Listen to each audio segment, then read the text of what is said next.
Afternoon people, evening actually. Rotational motion का lecture number 7 शुरू हो रहा है। Let's start with lever action. हमने पहले लीवर एक्शन का आइडिया देखा था and let's just brush it up. What is lever action? You can also call it principle of moments. एक बड़े लोड को छोटी एफर्ट करके उठा लेना, that is the principle of a lever. So like this is a lever, ये डंडा है, मासलेस कंसिडर करेंगे इसको, और इस एंड पे ये लोड है, we call it F1, that is the load. And उसको उठाने के लिए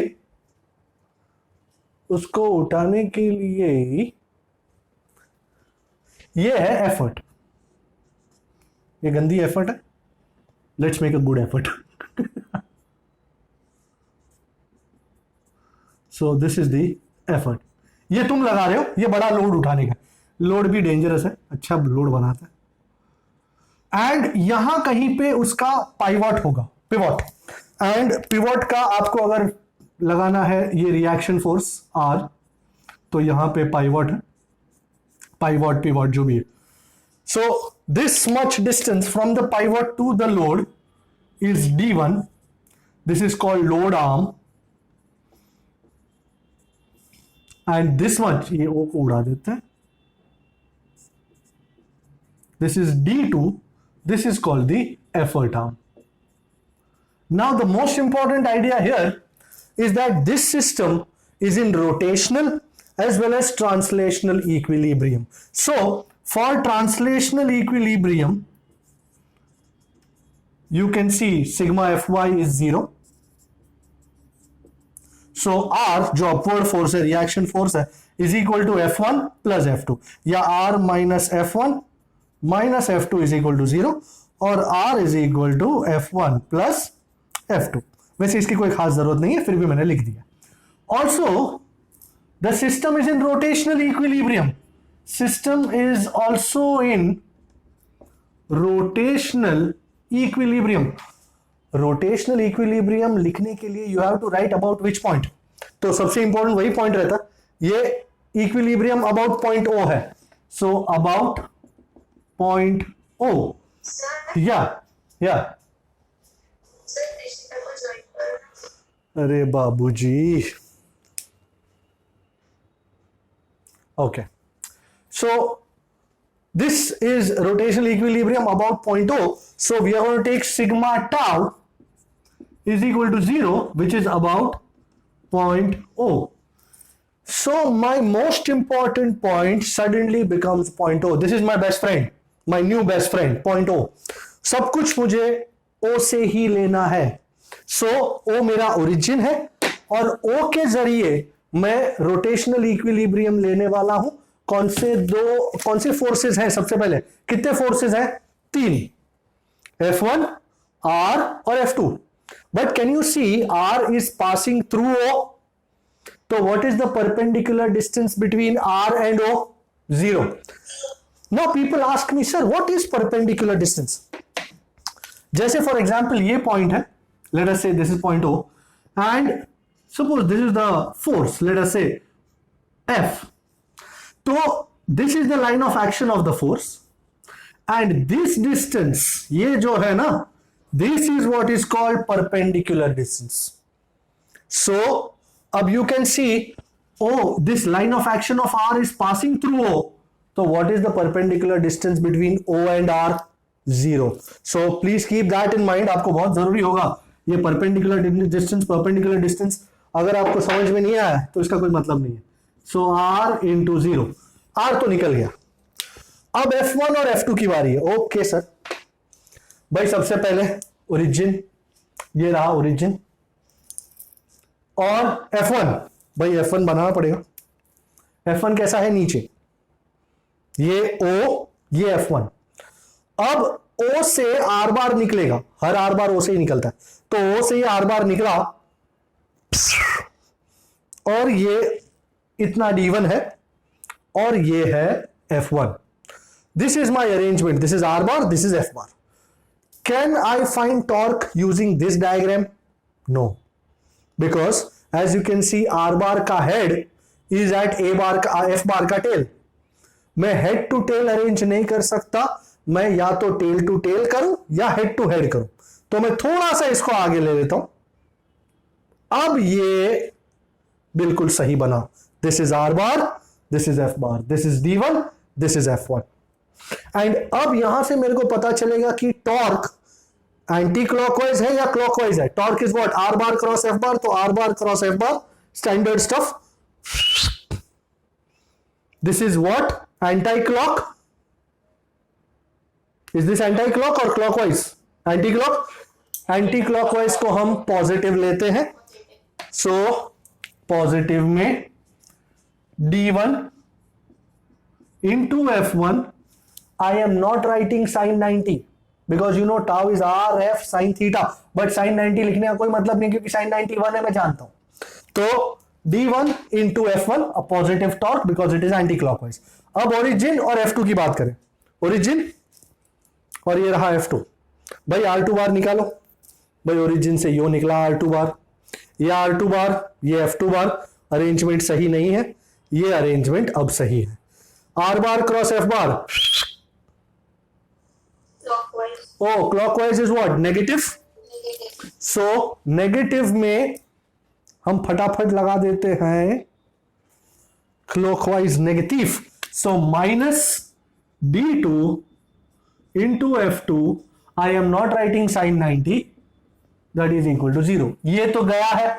सो फाइनली क्या बचता है, D1 F1 minus D2 F2 is equal to 0, which gives me D1 F1 is equal to D2 F2, and as a result my most important equation suddenly becomes F1 by F2 is D2 by D1। F1 by F2, by F1 is load, F2 is effort। This ratio is called mechanical advantage, ये। So MA is F1 by F2 या D2 by D1। अर्थात अब F1 is the load and F2 is the effort। तो अगर 100 kilo का load उठाने के लिए 10 किलो की एफर्ट चाहिए तो 100 by 10 is 10। Mechanical advantage is always greater than 1। नहीं तो लीवर का मतलब ही नहीं है। अगर 50 किलो लोड उठाने के लिए 50 किलो एफर्ट करना पड़ा, क्या मतलब, कैसे अच्छा खुद ही उठा लेता। सो this is mechanical advantage F1 by F2 which is D2 by D1। तो ये तो लीवर है, but the most important thing was this, जो हमने टॉर्क लेना सीखा, सबसे इंपॉर्टेंट फंडा यही है और बहुत सारे न्यूमेरिकल्स में यही काम आता है। You know, so instead of learning it, I think you need to understand it how it is done and you need to do it at your homes also. Origin पकड़ने का, किसी को बोलेंगे इधर चल ओरिजिन बन जा, ओरिजिन ले लिया, अब यहां से आर बार निकालो, यहां से एफ बार निकालो, जैसा भी हो, फिर तुम टॉर्क दिखाओ कैसा है, कंफर्म करो वीडियो में देख के या अपनी बुक में देख के, अरे सही है चल, तो we are good. Do you understand that? Is it making sense? Fair enough? Okay, कोई क्वेश्चन इसमें किसी टॉर्क में, सर ये प्लस क्यों, ये माइनस क्यों, anybody? We are all good? Okay, मैं इसके साथ एक न्यूमेरिकल करना चाह रहा हूं। I think the numerical that I wish to do was that that 70 centimetre ruler और something. I hope you can see, मुझे याद नहीं कौन सा इलस्ट्रेशन है वो, it was an illustration. Anybody can find out, tell me which illustration is it? नहीं तो मुझे ढूंढना पड़ेगा। 7.8 is it? Let's do illustration 7.8। या anybody can tell me what it is? 70 centimetre का रूलर था, आई थिंक सो, है ना? मेटल बार, ये गंदा बार है। So this whole thing was 70 centi and this is your centre, जहां पे आई थिंक 4 kg का वेट था उसमें, I think so. So this is the weight of the bar, let's call this point O, this is 4 kg, so weight is 4g। इधर से इधर तक है 35, क्योंकि एग्जैक्टली सेंटर पे। अब यहां से 10 सेंटी पे और यहां से 10 सेंटी पे नाइफ एजेस रखे हुए हैं, and as a result they are giving two reaction forces. I forget the name. Is it R1 and R2? I wouldn't remember. F1 F2 या R1 R2, I am not sure. ये यहां से 10 है, अरे भाई, और ये यहां से 10 है. ओके, एंड एक और वेट है, आई थिंक 6 kg वेट और समथिंग 6 kg. और कितनी दूरी पे सस्पेंड किया है? कहीं यहां पे सस्पेंड किया है 30 centi. Okay, I got this. 6 kg. So मैं थोड़ा और बड़ा बनाता हूं इसको. W1 6 kg मतलब 6G. And now what do they want? The reactions R1 and R2, isn't it? Yes, sir. Gotcha. Bhai, I think it is purely visible that the system is in translational as well as rotational equilibrium. So system सबसे पहले is in translational equilibrium. So sigma Fy is 0. भाई y axis पे कितने force, भाई force कितने नजर आ रहे हैं? R1, R2, W और W1. उसमें से R1 और R2 ऊपर की तरफ है, W और W1 नीचे की तरफ है. So what do I write? R1 plus R2 minus W minus W1 is equal to 0. So easy peasy, W4G, W1 6G. सब कुछ ये डायग्राम ही है, डायग्राम नहीं तो कुछ नहीं. And -4G minus 6G is minus 10G, तो इधर ले लेते हैं. सो R1 plus R2 is 10G and G को 9.8 लगा दिया, तो दिस इज गोना बी 98. एक ही इक्वेशन में काम हो जाए तो मजा आ जाए. ओके, पहला इक्वेशन आ गया, R1 plus R2 is 98. अब system is also in rotational equilibrium. भाई रोटेशनल इक्विलिब्रियम हम लेते हैं यूजुअली इस पॉइंट से लिया जाता है, आप दूसरे पॉइंट से भी ले सकते हो, कोई फर्क नहीं पड़ता, आंसर वही आएगा, टेंशन मत लेना. But I am taking it about point O because point O is the most famous point. So sigma tau about is 0 about point O. We love this point O. Wow, lovely. Okay. So point O is my origin. पहली बात, जो origin से पास हो रहा है ना उसको isolate ही कर दो. अब जैसे W पास हो रहा है ओरिजिन से, तो W into 0, पहला काम खत्म हुआ. अब तीन फोर्सेस बचे हैं, W1, R1 और R2. First things first, origin से W1 कितनी दूरी पे है? ये पूरा यहां तक 35 है, ये 30 है. How much is this much suppose to be? 5. So this much is 5 इन दोनों के बीच, and force is W1, तो 5 सेंटीमीटर इंटू W1. अब ये पॉजिटिव या नेगेटिव है वो देखना बाकी है बस. तो अपने अपने हाथ उठा लो, मतलब हाथ उठा लो ऐसे नहीं. ओरिजिन से निकला R बार विच इज 5, ये निकला ओरिजिन से. W1 किधर की ओर? नीचे. पर सर ऐसे नहीं होगा, तो ऐसे anti-clock is what? Positive. Alrighty. So plus we are happy with that. अब R1 की बात, भाई कुछ भी करने से पहले लगा लो नहीं, पहले देख लो डिस्टेंस कितना है. ये पूरा 35 है, उसमें से इतना 10 निकल गया, तो 35 माइनस 10 कितना हो गया? 25. अच्छा 25, राइट. English less. और अब माय फेवरेट, ओरिजिन.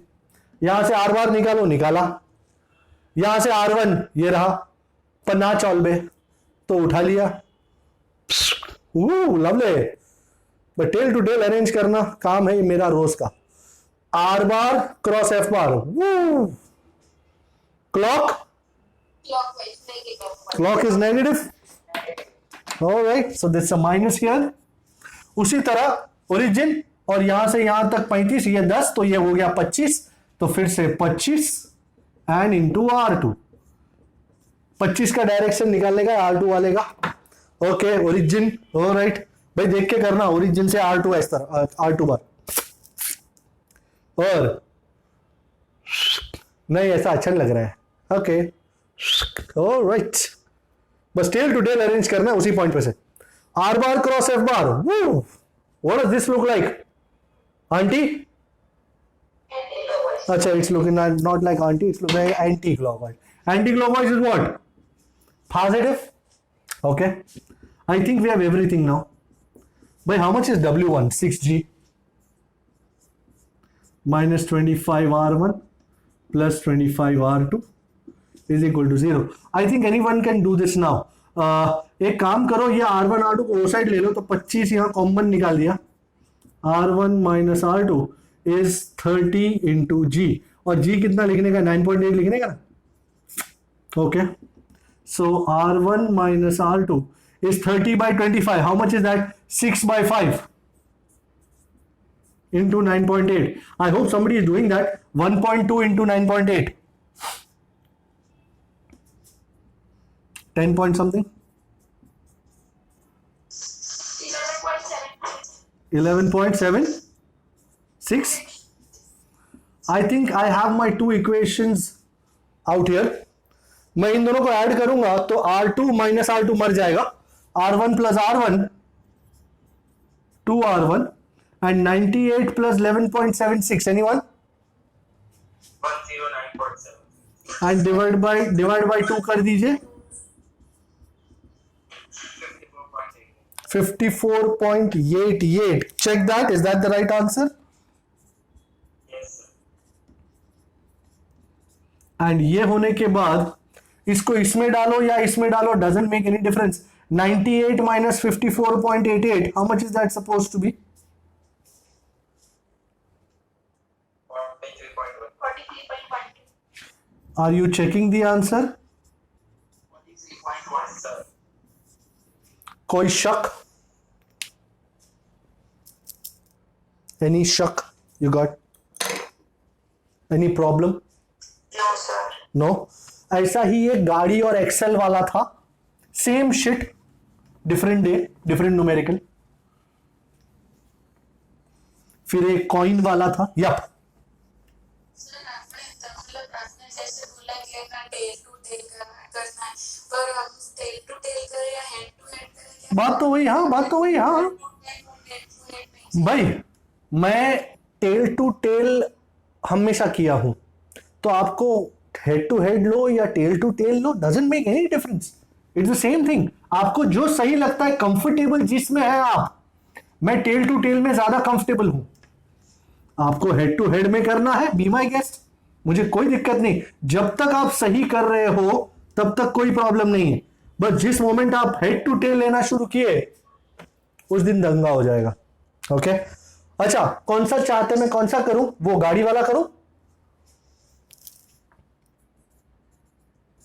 गाड़ी वाला करूं ना? आ गड्डी है, आ गड्डी फ्री नहीं है। ये बैक टायर, ये front tyre, front, and this is back. ये बहुत इंपॉर्टेंट होता है, फ्रंट कौन सा बैक कौन सा। और ये उनको जोड़ता हुआ एक्सल, यू नो, दोनों टायर को जोड़ता हुआ। आई थिंक ये 1.8 मीटर लॉन्ग है ना axle? Yes sir, 1.8. 1.88। 1.8 meter. Okay, and you know centre of mass जो है वो कितने डिस्टेंस पे? आई थिंक 1.05 या something, I guess. Yes sir, 1.8. कहां से, फ्रंट से या बैक से? Front. फ्रंट से 1.05, कहीं यहां पे होगा। This is going to be my origin, so let me, this is 1.05, तो how much will this be? 0.75। Okay, अब यहां से गाड़ी का वेट इस तरफ आ रहा है, and weight is what, I am sure you know, mg, and ये जमीन पे ये टायर्स का reaction, let's call this R1 and let's call this R2। आपको F1 F2 लिखना है, नो प्रॉब्लम्स। भाई वी कैन सी गाड़ी is in equilibrium, system is in equilibrium, तो as system is in equilibrium so R1 plus R2, ये R1 R2 दोनों ऊपर की ओर है और ये वेट mg नीचे की ओर है, माइनस मास कितना, I think 1800 kilo,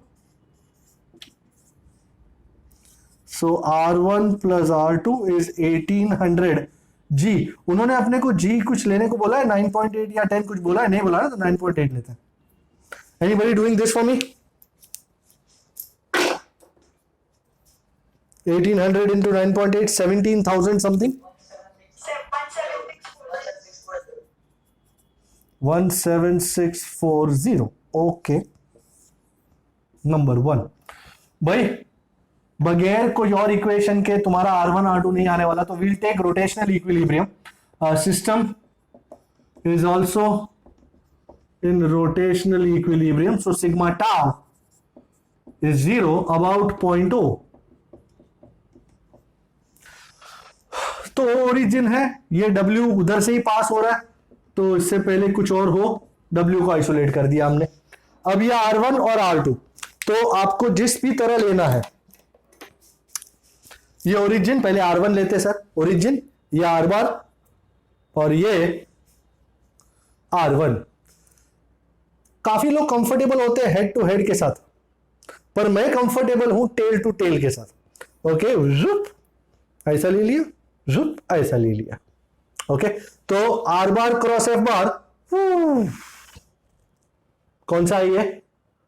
anti clockwise, anti clockwise is positive, so plus कितना डिस्टेंस है इसमें और इसमें, 1.25 into R1। And now look at R2, ये R2 है, 2 बरोबर नहीं लिखा है शायद, R2 देखेंगे, ओरिजिन बताओ ये क्या है, टिंग टोंग टिंग टोंग टिंग टोंग, दिस ओरिजिन, यहां से R2 निकला और ये रहा, ये R2 मतलब ये डिस्टेंस निकला और ये R2 है। Okay, tell to tell I am comfortable more, I तेरी तो एंड कौन सा ये clockwise, clockwise is negative, my god my god my god my god, unbelievable. I think अगर ये प्लस माइनस सब सही आया है तो खेल खत्म है, अब जो बची है फॉर्मेलिटी बची है।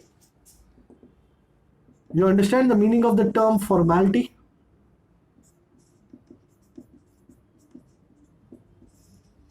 ये तुम्हारा एक और इक्वेशन आया, तो यू नो तुमको अब जिस भी तरह लेना है, तुमको ये इधर ले लेना इज इक्वल टू करके तो R2 1.05 by 0.75 R1। Anybody doing this?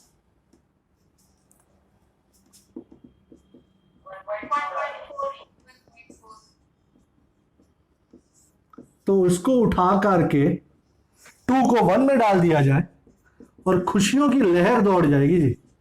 R2 की जगह 1.4 R1, तो R1 plus 1.4 R1, that's 2.4 R1, which is how much? 17640. Anybody dividing it for me? 7350. But ladies and gentlemen, this is not your final answer, क्योंकि आपको पता हो 2 पहिए होते हैं, एक ये साइड और एक पिछवाड़े में, बरोबर? So force reaction on each tire, front is R1 by 2. So 7350 by 2 करेंगे तब आपको each टायर पे रिएक्शन मिलेगा. I guess this is how much? 3675. Is that 3675? Yes, sir. And R1 मिल चुका है, तो R2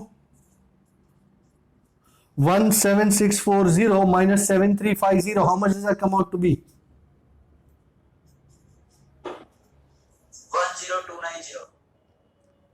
10290. 10290, and thus reaction on back tire, each back tire by 2. How much does that come out to be? Yeah, so 10290 by 2, that's 5145 Newton. Are you checking the answers? कोई शक? Yes, sir. कोई शक? कोई और numerical आप चाहते हैं कि मैं लूं? तो I am ready to take that. I love taking. कौन सा? लेटर वाला जो था Ladder. Oh my god, ladder was a beauty. Wasn't it a sheer beauty? Some sums I love. I'm in love with some sums. Ladder, bidder. जहां पे थोड़ा सा कुछ मजा आने लगे ना, वो सम्स बहुत बढ़िया होते हैं. लंबे टाइम तक वो अपने जहन में रह जाते हैं. आई थिंक 3 मीटर की लैडर थी. Am I right? Yes sir या लवली सम, लवली सम.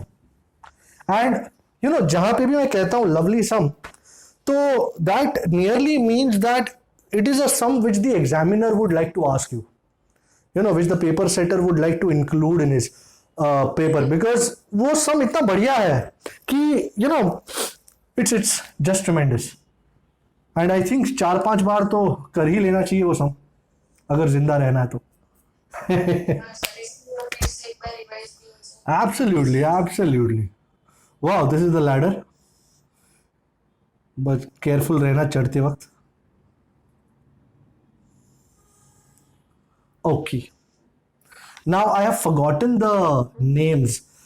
ये पॉइंट को क्या नाम दिया था? A. This was A. I guess this was A. And this was B, I think. Yes sir है ना? ये 3 मीटर है पूरा. And this was O. Was it? I don't know. No. What? This was 3 meter. And this much was 1 meter. Sorry? Yes, sir, 1 meter. This was O. This point was O. No. B. No. C. C. Yes, I can see.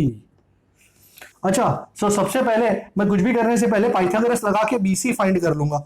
So by Pytha theorem, so that I can get rid of all this. BC is 3. BC square is 3 का square minus 1 का square, which is 8. So BC is turu.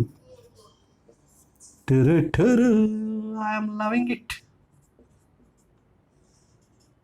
तो अब ये 3 metre का जो ये bamboo है इसको निकाल दिया जाए. ओके, ये दिमाग खराब करता. अच्छा भाई, ये लैडर का वजन कितना है मैं भूल चुका हूं. कितना वजन है इसका, कुछ पता है? 20 किलो 20. 20 किलो और वो एग्जैक्टली यहाँ के सेंटर में से आ रहा होगा. ओके जी, इसको पॉइंट ओ का नाम खिताब दिया जाता है. वेट, वो 20G बाद में लगाएंगे है जी. यहाँ लिख दूं वेट इज 20G. ओके, और यहां से 1.5 है, यहां से 1.5 है, एग्जैक्टली बीच में. तो ये यहां से कितनी दूरी पे होगा जी? 0.5. 0.5. ये पूरा 1 है तो इसके एग्जैक्टली बीच में. अच्छा, अब ये जो वॉल है ना, फ्रिक्शनलेस है, तो वॉल की तरफ से कोई फ्रिक्शन नहीं है, बट वॉल का रिएक्शन किस तरफ होगा? Let me show that to you. Perpendicular to the surface. ये क्या नाम बोले थे इसको? F2 या F1 या क्या? N1. एंड अब ये जो फ्लोर है ये फ्रिक्शन वाला है, तो सबसे पहले फ्लोर का नॉर्मल किस तरफ होगा? ये रहा, we'll call it N2. And भाई फ्रिक्शन किस तरफ होना जाना है? That is a very important choice that you have to make. भाई अगर ये लैडर सरकी, अगर ये लैडर सटक गई, किस तरफ जाएगी? ये पॉइंट ए किस तरफ जाएगा? एंड ए यहां जाएगा, कैसा गिरेगी ना लैडर, तो ये किस तरफ जाएगा? इस तरफ. तो फ्रिक्शन हमेशा ऑपोजिट डायरेक्शन टू मोशन होता है, तो फ्रिक्शन किस तरफ होगा? उस तरफ. भाई आप में से कोई है जो ये नहीं समझ पा रहे कि ये फ्रिक्शन ऐसे काहे बना दिया आपने? Is there anyone? No sir there is no one. अब is there anyone who understands कि ये फ्रिक्शन ऐसे क्यों बनाया हुआ है? क्योंकि this ladder, the point A would tend to slip outwards from point A. So in order to stop the outward motion, friction has to be inside. Okay, so this is how friction is always made opposite to the direction of motion or intended motion. So friction is this side. But I am left with 4 forces: N2, F, W and N1. सो भाई कुछ नहीं करना, धमाधमी मचाना. System is in translational equilibrium. And सबसे पहले sigma कौन सा ले, सिग्मा एफ एक्स ले एफ वाई ले. सर जो नहीं ले एफ वाई ले लेता. तो एफ वाई में वाई डायरेक्शन में नेगेटिव में डब्ल्यू है और पॉजिटिव में एन टू है. Okay, so N two minus W is equal to 0. और बैठे बैठे मुझे एन टू मिल जाता है. कितना है 20 जी. N2 is equal to 20. हाँ जी को कुछ बोला है, 10 बीन कुछ नहीं. And 9.8 into 2 is 19.6, 196. तो पहला N2 आने के उपलक्ष्य में ब्लू में लिखा जाएगा 196 न्यूटन. ओके, अब सिग्मा एफ एक्स इज 0. तो N1 is equal to F. मुझे ना N1 पता है ना F पता है, तो I M left in a lurch. कुछ करना नहीं, ठीक है. ओके, रोटेशनल इक्विलिब्रियम है ना, काम करेगा हमारे लिए.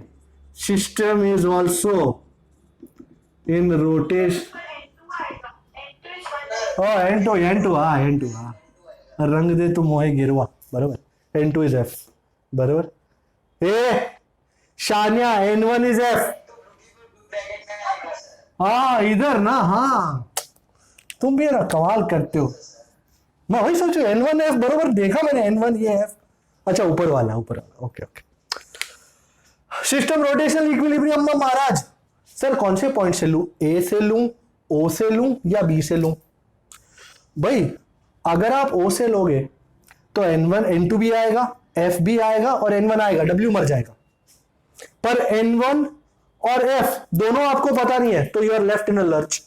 तुम B से लोगे तो N1 नहीं आएगा, W आएगा, N2 आएगा और F आएगा. आपको लेना है तो ले लो. बट बेस्ट क्या है पता है, A से लोगे ना, मैं फिर से कहता हूं आप कहीं से भी ले सकते हो. A से ले सकते हो, O से ले सकते हो, B से ले सकते हो, आंसर आएगा ही सेम आएगा, कोई फर्क नहीं पड़ेगा. पर A से लेते हो ना तो N2 और F दोनों मर जाते हैं, सिर्फ W और N1 बचते हैं. मस्त होगा ना एकदम, W और N1 सिर्फ दो के साथ करने का. बरोबर, मजा आएगा. सो मैं सोच समझ के sigma torque 0 about point A ले लेता हूं. मतलब अब मेरा ओरिजिन कौन सा है, पॉइंट ए. N2 और F मर गए, उधर ही खड़े ठोक दिया दोनों को. N2 इंटू 0, F इंटू 0, खत्म कहानी. तो अब कौन बचा, W और N1. ओके भाई, ए से, ए मेरा ओरिजिन है. ये बहुत शांति से करना जरूरी है, बहुत एकदम. ये ए ओरिजिन और ये तेरा ये W. ये और ये थोड़े टेढ़े हैं पर दोनों को एक लाइन में लाना जरूरी है. इसका लाइन ऑफ एक्शन ये है, तो एक काम करो ना, थोड़ा नीचे खींच दो उसको बाहर. अब ठीक है.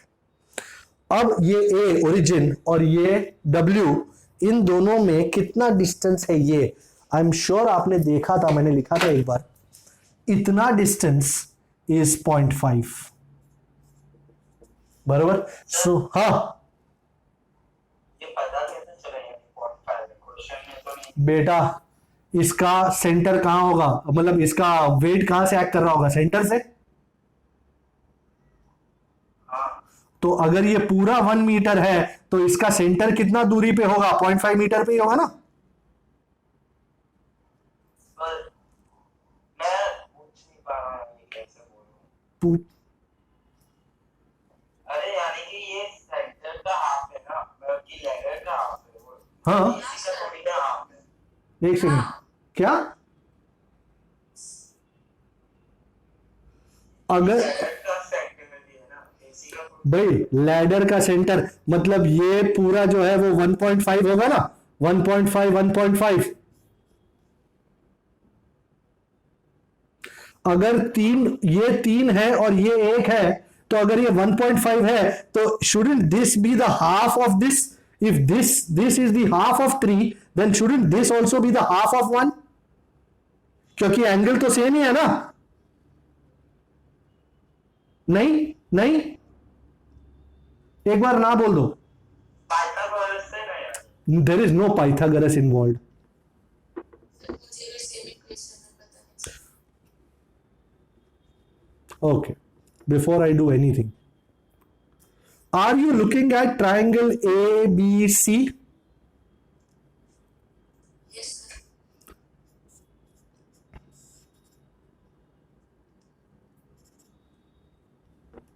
मैं बहुत कुछ उड़ा रहा हूं, मेरे को एंड में याद दिला रहा. What will be cos theta in triangle ABC? What is cos theta? Wouldn't it be adjacent over hypo? AC by AB? Yes, sir. What is AC? 1 meter. What is AB? 3. So cos theta is 1 by 3. Okay? बराबर? Yes, sir.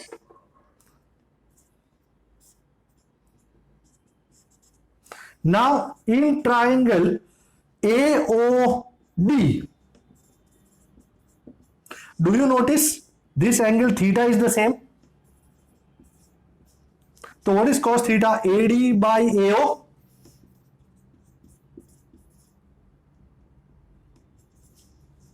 Is this okay? AD by AO. AD मेरे को मालूम नहीं है, but AO मेरे को मालूम है 1.5. If you are looking at equations 1 and 2, can you see cos theta is same in both? So shall we equate 1 and 2? What do I get?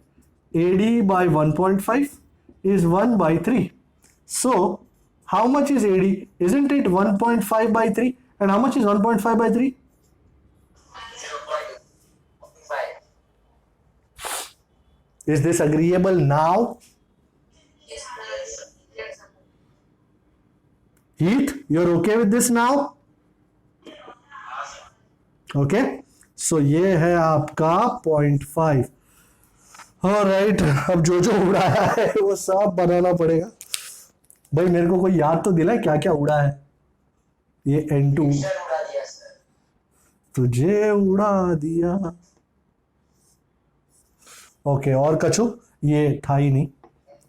अरे वेट वेट, हाँ वेट. ओके भाई ठीक है. Okay ये कहाँ से ला दिया बीच में. ये उड़ा दूं ना ये सारा. ओके, N1 भी बाकी है. ओके बना देंगे, कोई लोड नहीं है. ओके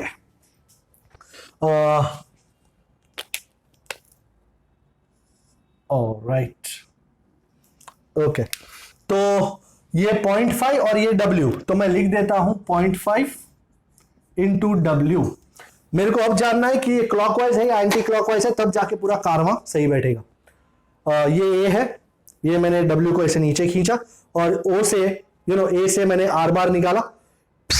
वाव, ये A से R बार निकला. वाव, पर ये वाव नहीं है सर, क्योंकि ये हेड टू टेल है. तो वाव तब होगा जब टेल टू टेल होगा. अच्छा, बहुत मजेदार. तो ये R बार और ये F bar. My God, clockwise मतलब नेगेटिव. ओके भाई, कौन सा और फोर्स बचा है? N2 हो गया, F हो गया, W हो गया, N2 हो गया, F हो गया, N1 बचे है. ओके भाई, N1 शांति से. ये ओरिजिन A और ये N1 कैसा है? ऐसा है. अब तुम यहां से यहां मत जाना. हाँ बर. और ओरिजिन से R बार निकालो. नहीं सर अच्छा नहीं है. ओके, तो उठा लेते हैं इसको यार, तेरे को अच्छा लगना चाहिए बस. बराबर, ये R बार हो गया, ये N2 हो गया. अच्छा, सबसे पहले तो कितना परपेंडिकुलर डिस्टेंस है ओरिजिन और B में, N1 में कितना? ये 2√2 पीपल. ये A और ये N1. यहां से ये डायग्राम में से पता नहीं चलेगा कि परपेंडिकुलर डिस्टेंस कितना है. ऐसे तुमको ऐसे आना पड़ेगा. ये जो है ना, ये परपेंडिकुलर डिस्टेंस है. ये that is 2√2. Okay, remember that. Okay, ये 2√2, ये टॉइंग पर नहीं, ये टॉइंग बरोबर. और ये अरे बाबा 2√2. आंटी आंटी पॉजिटिव है भाई. तो plus 2√2 into N1 is equal to 0.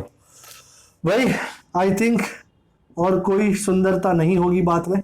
-0.5 into weight कितना है? 20 जी कितना है? 9.8 plus 2√2 N1 is equal to 0. So I think n1 root 2 की जगह 1.414, so 2.828 n1 is, इधर को ये साइड ले लो, 0.5 into 20 is 10, 10 into 9.8 is 98. I think n1 मिल जाएगा इसी वक्त, 98 divided by 2.828.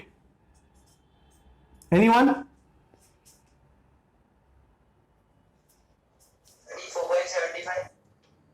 34.75 तो जो बोले। 34.65 अभी कोई 65 बोल रहे है, कोई 75 बोल रहे है, क्या लू? 65 you are sure? Yes, sir, 34.65. 34.65 34.65 दिव्यलाल लोचा मार रहे हैं भाई। n1 मिल गया तो यही f ही है, सारे किरदार आ गए सारे। n1 मिल गया, n2 तो यही मिल गया था बचपन में, ये f मिल गया। अब एट पॉइंट ए तुमको रिजल्टेंट फाइंड करने को बोला है। At point A let us call it f dash या something like that, f2 is root of, अब ये दोनों परपेंडिकुलर है ना n2 और f, तो n2 square plus f square. So भाई n2 कितना है? n2 बचपन में मिला था 196 का स्क्वायर प्लस f 34.65 का square. I am sure you can work it out. f2 मिल जाएगा आपको, कितना मिल रहा है? You can give me an answer. Answer is not a very big issue. The biggest issue was taking moments about point A, किसका लिया, कहां लिया, कितने डिस्टेंस पे पड़ा, बरोबर? You understand that? Sir n1 का वापस बताओ sir. f2 is equal to 199 199 या हाँ, कोई मुझसे कुछ कह रहा था n1 का वापस बताओ, मतलब क्या बताओ मैं, मेरे को कौन सा स्टेप में लोचा हुआ? वो n1 आपने दिया ना एंटी क्लॉकवाइज। सबसे पहले तेरा ओरिजिन कौन सा है? ए। कौन से फोर्स के बारे में बात कर रहा है? n1। तो ये ओरिजिन, ये n1। आई एम श्योर तू देख रहा है कि दोनों परपेंडिकुलर एक लाइन में नहीं है, तो क्या करना पड़ेगा? खिसकाना पड़ेगा थोड़ा। अब ठीक है। अब सबसे पहला, what is the perpendicular distance between a and n2? Isn't it this much distance? And how much is that much distance? It is 2√2, बराबर। सो मेरा मल्टीप्लीकेशन होने वाला है 2√2 और n1 के साथ, तो 2√2 इंटू n1 होने वाला है। ओके अब ये ओरिजिन ए से मैंने आर बार निकाला। ओके सो ये n1 और ये आर बार, पर ये हेड टू टेल बरोबर नहीं है, तो तुमको टेल टू टेल होना। अंदाजा आया क्या किया मैंने? ये हेड टू टेल था, उसको उठा दिया, ऐसा कर दिया मैंने। डायरेक्शन वही रहा, डायरेक्शन में कोई चेंज नहीं। ये R bar cross F bar, anti clockwise है, anti clockwise is positive. Yes sir. No problem हो बड़ी, यू आर ऑल गुड। जरा भी किसी को भी दिक्कत नहीं है? किसी को भी है मेरे को बताओ।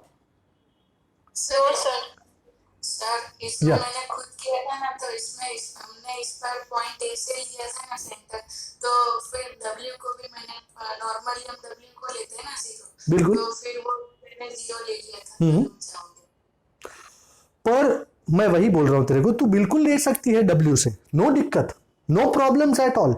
बट एक ही इश्यू होगा कि जब तू W से लेगी तो W उड़ गया, तेरे को n1 है, n2 है और f है, और तेरे पास सिर्फ n2 है, n1 और f अभी भी अननोन है। नहीं, मैंने ना अबाउट पॉइंट ए ही लिया था, पर मैंने वो n2 और f के साथ भी 0 और 0.5 के साथ भी 0, इसलिए पता नहीं लोचा मान गया। अच्छा अभी ठीक है, अभी समझ में आया परफेक्ट किधर से क्या लिया क्या नहीं।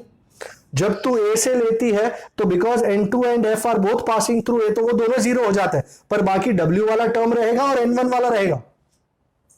सर मैं फिर भी एक बार अबाउट पॉइंट बी से भी ट्राई करूंगी, नहीं होगा तो आपको तू बिल्कुल, तू कहीं से भी ट्राई कर सकती है, तू ये टेंशन मत ले।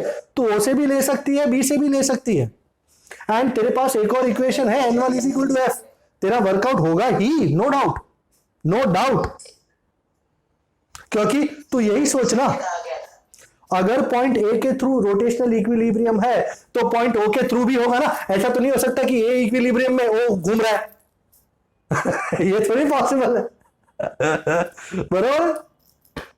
Okay sir. हाँ, तो बट अक्सर हम, अब जैसे यहां पे तुम बोलोगे, हम अक्सर यूजुअली सेंटर ऑफ ग्रेविटी को वो पॉइंट लेते हैं जिसके अबाउट सारे टॉर्क जीरो होते हैं, बराबर। सेंटर ऑफ ग्रेविटी ऐसा पॉइंट है जिसके अराउंड सारे टॉर्क जीरो होता है। बट अगर तुम किसी और पॉइंट के थ्रू भी लो, तुम अगर उस पॉइंट पे बैलेंस कर दिए तो जीरो होगा टोटल टॉर्क, पर इसका मतलब ये नहीं है कि तुम उसी के अक्रॉस टॉर्क ले सकते हो, नहीं, तुम किसी और के अक्रॉस भी ले सकते हो ना, जीरो ही है फिलहाल तो, रोटेशनल इक्विलिब्रियम ही है, बरोबर है। So you can take it from anywhere you want, alright. So this is the idea. Any problem so far? You are good? Sir calculation, हाँ बोलना। सर 2√2 का 2.828 लेना पड़ेगा। तो तू और मैं लिया था सर। दिव्या, उससे कितना फर्क पड़ेगा? 34.65 की जगह 34.75 ही होगा ना। Yes sir. कोई बहुत बड़ी बात है क्या? नहीं। और अगर तेरे को लेना है, अब जैसे 2.828 है, सेफ साइड तूने 8 को यहां पे 3 ले लिया होता तो ज्यादा बेटर नहीं होता? 2.83 राउंडिंग ऑफ, √2 इज 1.414, तो उसका डबल इज 2.828। तो अगर तेरे को राउंड ऑफ ही करना है तो 2.83 करना, सेफ साइड, वो बेटर रहेगा, ठीक है ना। ओके, हाँ भाई, कोई इश्यू इसमें, कोई प्रॉब्लम? नो? कोई बोले तो मैं एक और बार इसको सिखाने को तैयार हूं। सो वो वाला देख लिया हमने, मोमेंट्स वाला। तो मोमेंट ऑफ इनर्शिया की बात चली थी। लीनियर मोशन में जो काम मास करता है, रोटेशनल मोशन में वो काम मोमेंट ऑफ इनर्शिया करता है। हमने रोटेशनल काइनेटिक एनर्जी का एक बहुत ही सुंदर इक्वेशन देखा था। जैसे linear kinetic energy was half mv², rotational kinetic energy was half I omega square. So compare it with linear KE. Linear KE, this is rotational KE, half mv²। तो जो काम मास करे लीनियर मोशन में, वो काम मोमेंट ऑफ इनर्शिया करे rotational motion में। ऐसा unit of I, moment of inertia, is kg metre square. And to be very precise, शायद मैंने आपको दिया होगा, if there is a body having n particles, मुझे याद नहीं शायद मैंने दिया था कि नहीं दिया था, having n particles of masses m1 m2 टक टक टक mn at distances r1 r2 टक टक टक rn from the axis of rotation. This is a general formula. Then moment of inertia mi of the body about this axis is, but it's a very lovely formula, याद रखिएगा, I is m1 r1 square plus m2 r2 square plus टक टक टक plus mn rn square. So you can summarize this. So I is summation mi ri square from I equal to 1 to n. तो कोई आपसे कहे कि कोई भी सिस्टम का मोमेंट ऑफ इनर्शिया फाइंड करो, the first thing you are going to ask, जैसे कोई तुमको बोले कि भाई sigma tau is equal to 0 equate करो, तो what is going to be your first question? About which point, है ना। अगर तुम लिखते हो सिग्मा एफ एक्स इज 0, क्या तुमको लिखना पड़ता है अबाउट विच पॉइंट? ना। अगर तुम लिखते हो सिग्मा एफ वाई इज 0, लिखना पड़ता है अबाउट विच पॉइंट? नो। पर अगर तुम लिखते हो सिग्मा टाउ इज 0, क्या तुमको लिखना पड़ता है अबाउट विच पॉइंट? हाँ। उसके बगैर क्या सिग्मा टाउ इज 0 वर्कआउट होगा? नहीं होगा। मैं तुमसे बोलूं इस बॉडी का मास 1 किलो है, क्या तुमको बोलना पड़ेगा कौन सी एक्सिस? नहीं। पर अगर मैं तुमसे बोलूं इस बॉडी का मोमेंट ऑफ इनर्शिया फाइंड करो, तो what is the first question you are gonna ask me? Axis कौन सी? Where is the axis? So mass of the body is constant, but moment of inertia can change. It depends कि कौन सी axis के through, कौन सी axis के across आप ले रहे हैं moment of inertia. That is the prime question. So the most important thing is the axis. So mass of the body is constant, but moment of inertia can change. So let me take an example. Let me take a very lovely example. Suppose मेरे पास एक rod है, massless rod, okay, and उसके दो ends पे दो masses लगे हुए हैं। लेट अस से ये पूरी रॉड का लेंथ L है और यहां पे छोटा m लगाया हुआ है, यहां पे भी छोटा m लगाया हुआ है। ये उसका ओरिजिन, ये इसका सेंटर है, ओके। ये रॉड का कोई मास नहीं है। यहां से यहां तक कितना है? L/2। यहां से यहां तक कितना है? L/2। Let me call this point as point A, this point as point B। Find me the moment of inertia of this system about an axis passing through this point. This is your axis.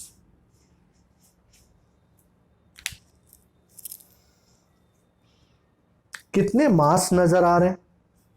दो। एक ये वाला, एक ये वाला। Rod का खुद का तो कोई मास नहीं है। अच्छा, ये वाला जो मास है वो एक्सिस से कितनी डिस्टेंस पे है? L/2। ये वाला जो मास है वो एक्सिस से कितनी डिस्टेंस पे है? L/2. So what is the moment of inertia of the system about the axis passing through point O? So can I take this off now? Yes, sir. Thank you so much, buddy. So stay with me. ये कौन traffic में है? So I is moment of inertia of point A plus moment of inertia of point B. A पे मास कितना है? M. And A का axis से perpendicular distance कितना है? L/2 the whole square. B का मास कितना है? M. एंड B का कितना डिस्टेंस है एक्सिस से?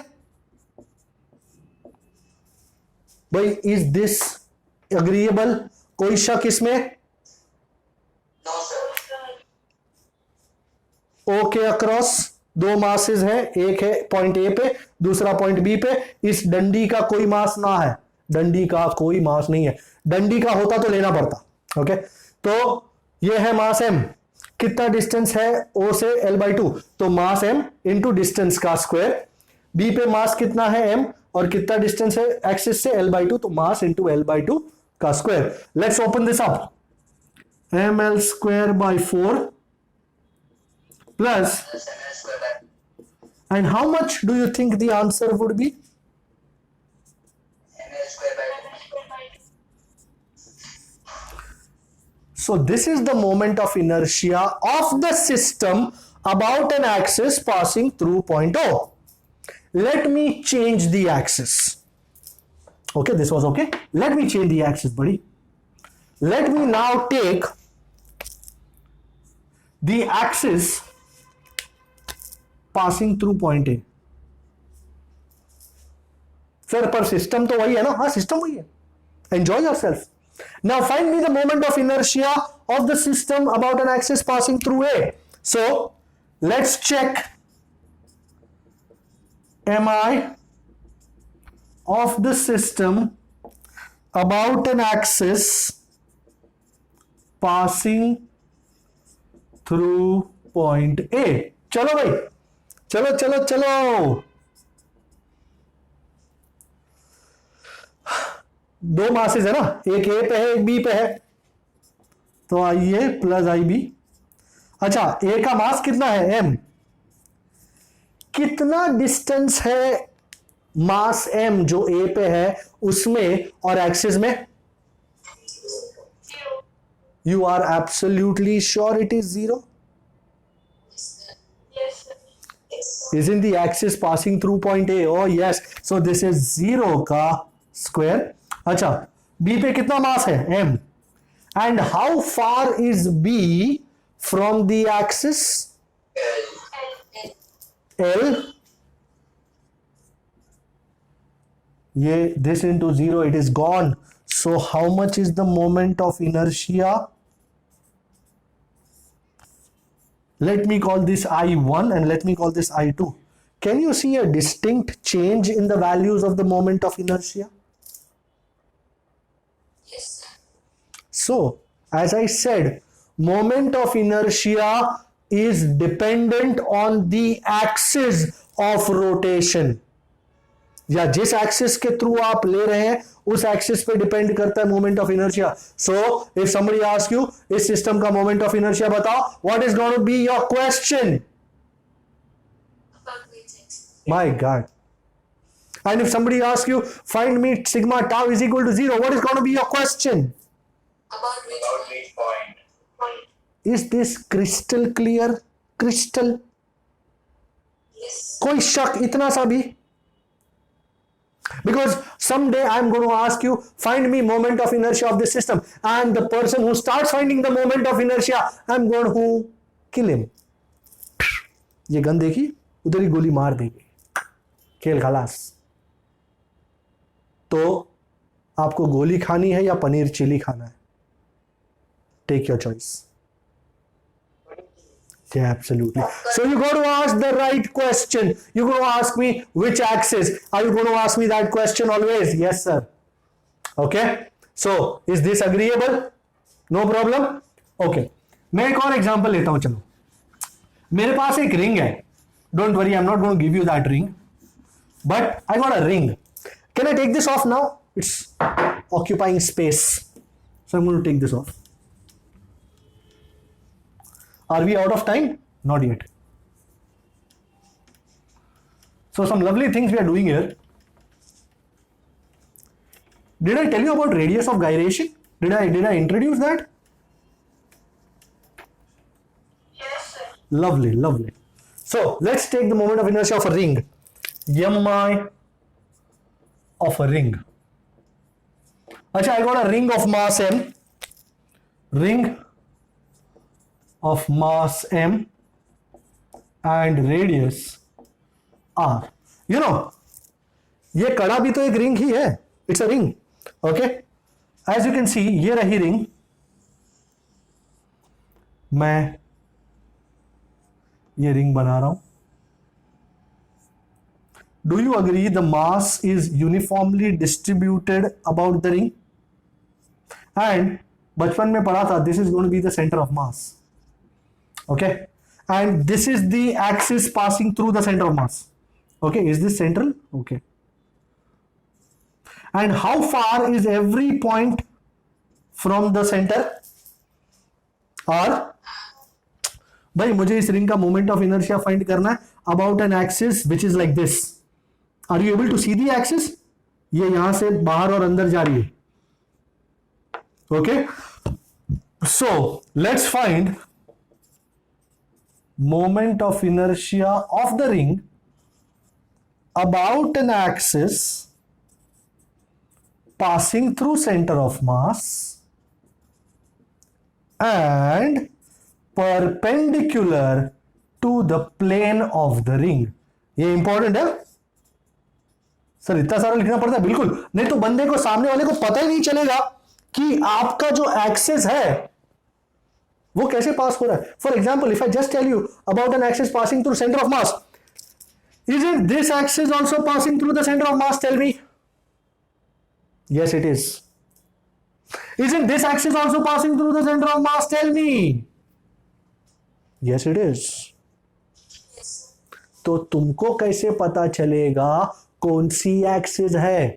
तो passing through centre of mass बरोबर, and perpendicular to the plane of the ring. So suppose ring ऐसा है तो perpendicular to the plane would be like this.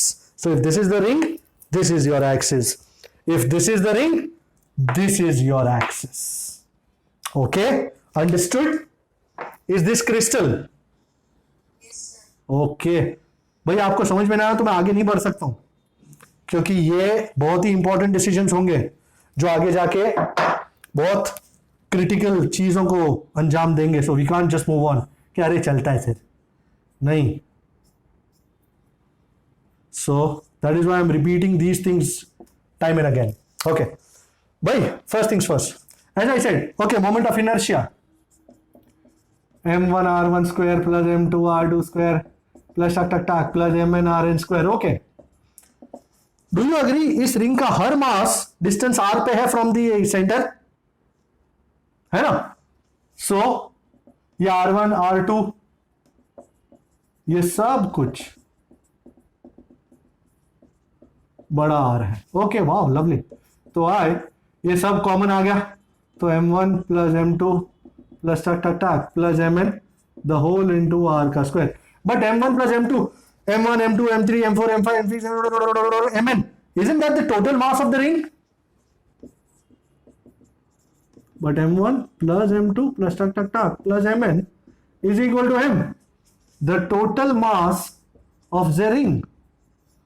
So if I can write this whole thing as m, so what does my moment of inertia turn out to be, people?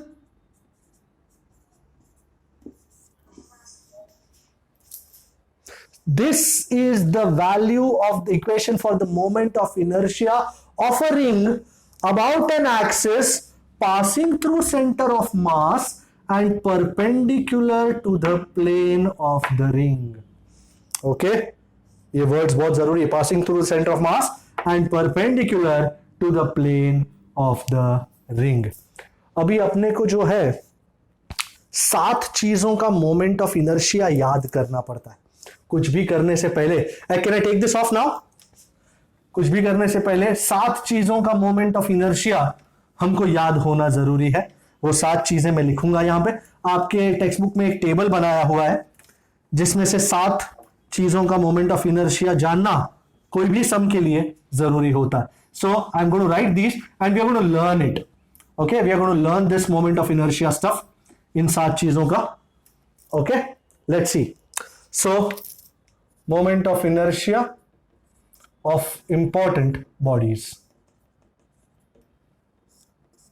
Derivation की जरूरत नहीं है इसमें. सबसे पहले for a thin rod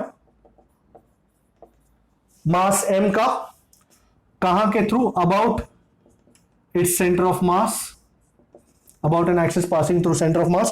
the equation is ml square by 12.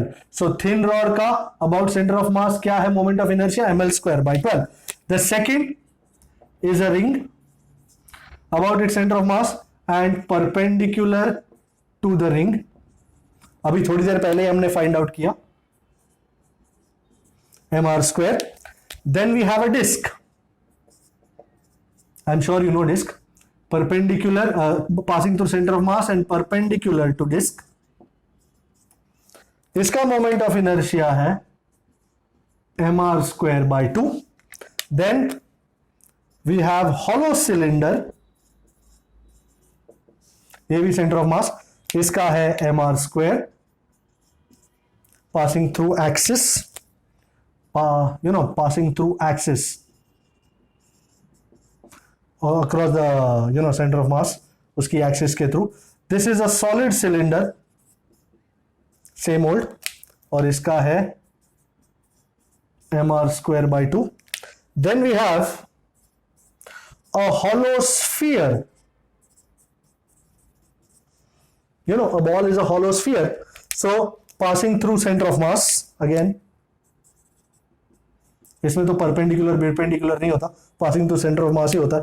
इसका है 2/3 mr square. And finally we have a solid sphere, again to its center of mass. It is 2/5 mr square. I hope you know the difference between a hollow sphere and a solid sphere. You know that?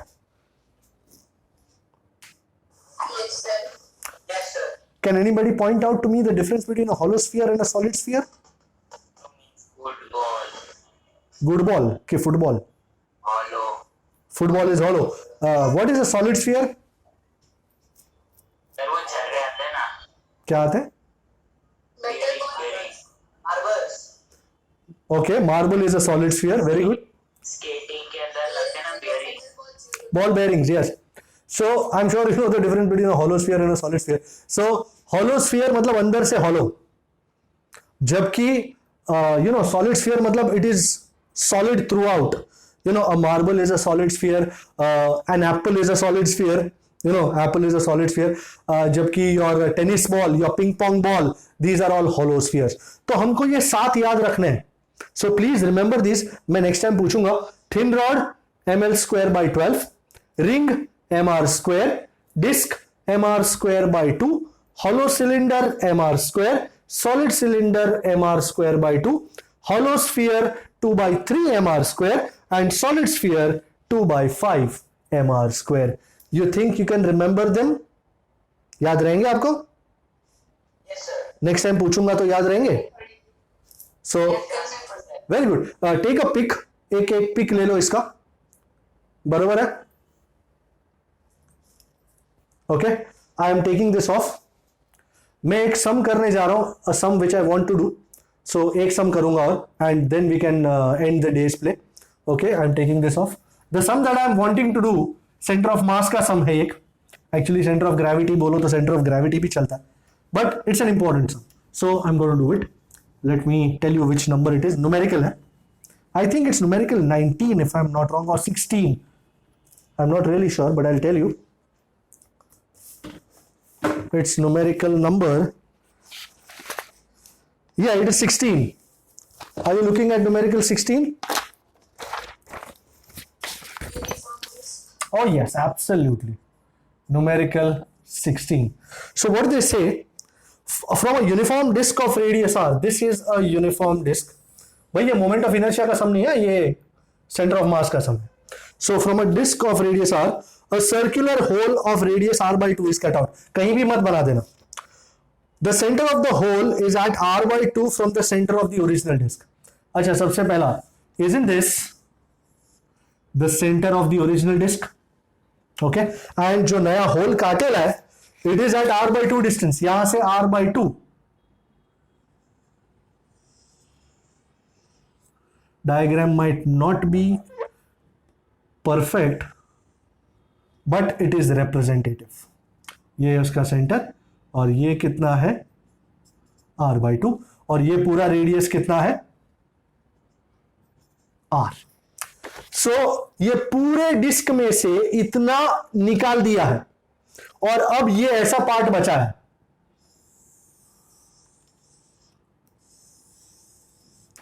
ये ऐसा बचा है. Can you see this? इतना निकाल दिया है और ये ऐसा बचा है.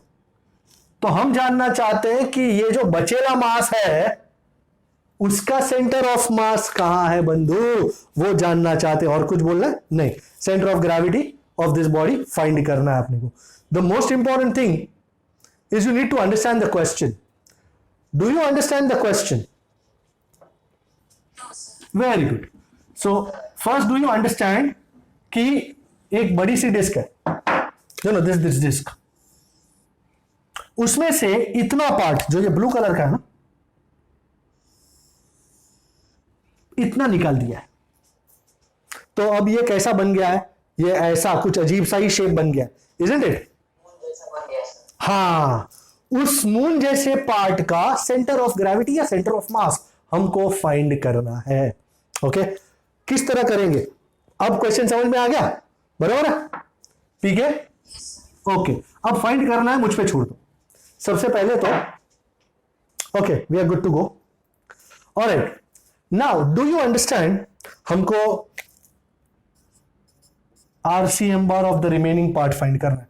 Do you agree with the idea that the whole disc is equal to, ये पूरी डिस्क है, उसमें से ये कट पार्ट निकाल दिया है, तो कट पार्ट प्लस बाकी जो बचा कुचा माल है, remaining part. Is this okay? Cut disc plus remaining part. Do you agree with this? Whole disc is equal to cut disc plus बाकी जो बचा हुआ है वो। होल डिस्क का मास अगर मैं आर ले लूं, एम ले लूं, एंड उसका centre of mass R C M bar ले लूं, कट डिस्क का m1 ले लूं, उसका सेंटर ऑफ मास r1 बार ले लूं, रिमेनिंग पार्ट का मास m2 ले लूं और ये r2 बार ले लूं, will this equation make sense? Can you see? Whole disc का मास m, उसका centre of mass rcm bar, cut disc का मास m1, उसका centre of mass r1 bar, remaining part का मास m2 और remaining part का centre of mass r2 bar. So m rcm bar is m1 r1 bar plus m2 r2 bar. Make sense? Original equation ये है। तो मुझे अगर R2 बार find करना है रिमेनिंग पार्ट का, तो मुझे ये और ये चाहिए। Let's find out. Okay, first things first, what is the mass per unit area of the disc? we'll call it sigma. Sigma is mass upon area. If you care to see,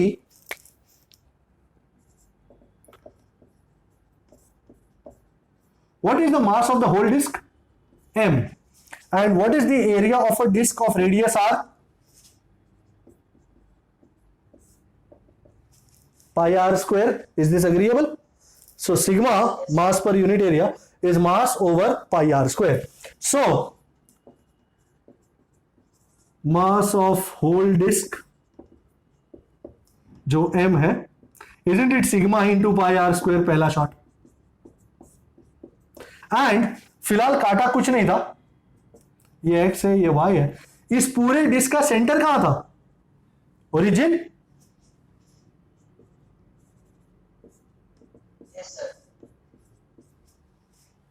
मैंने ये काला काला काटा नहीं था, ये पूरी disc है और ये x और ये y एक्सिस है, उसका सेंटर कहां है? ओरिजिन पे 0 0। ओके, अब मास ऑफ कट डिस्क, भाई कट डिस्क का एरिया कितना है?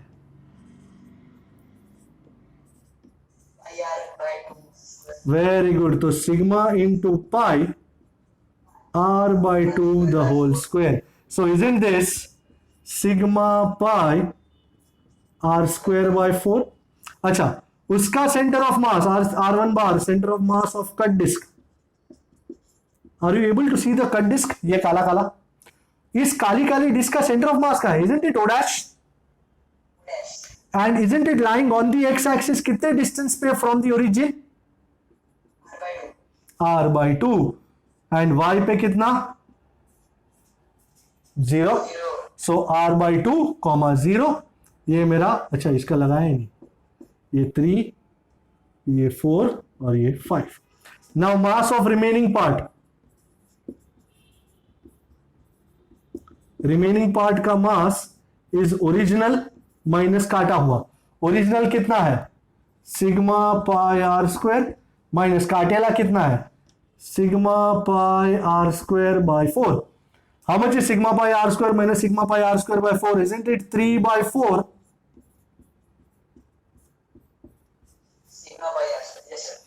मेरे पास m है, rcm बार है, m1 है, r1 बार है, m2 है, इसमें से 5 किरदार है मेरे पास। अब r2 बार मिल जाएगा। ये सारा उठा के लगा दूं इसमें?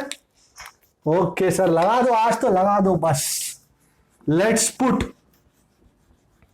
भाई इसको नाम दिया ना 1, अच्छा उसको भी 1। कमाल है, कितने 1 है? तो इसको क्या नाम दे सकते हैं? 0। तो put 2 3 4 5 and 6 in 0। 2 3 4 5 and 6 in 0। तो m की जगह sigma pi are square, RCM bar की जगह 0 0, m1 ए प्लस नहीं इज इक्वल टू m1 की जगह sigma pi are square by 4, r1 bar की जगह r by 2 0, m2 की जगह 3 sigma pi are square by 4 and r2 bar की जगह r2 बार। क्या क्या कटेगा? Sigma pi are square, sigma pi are square, sigma pi are square, गियो खचाक खचाक खचाक। क्या बचेगा? लेफ्ट हैंड साइड पे 0 0, राइट हैंड साइड पे 1/4 r/2 0, इधर 3/4 r2 बार। ये 1/4 को अंदर घुसेड़ दो,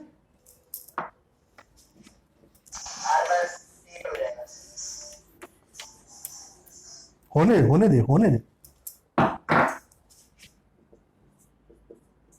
जिसको जो होता है होने दे। और ये r/8 को इधर ले लो तो 0 0 माइनस r/8 0।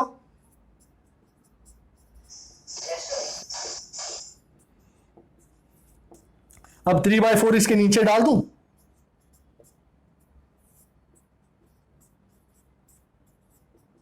एंड 0 के नीचे तो कुछ भी डाला तो मर ही जाएगा। 4 2s are 8 and 3 2s are 6।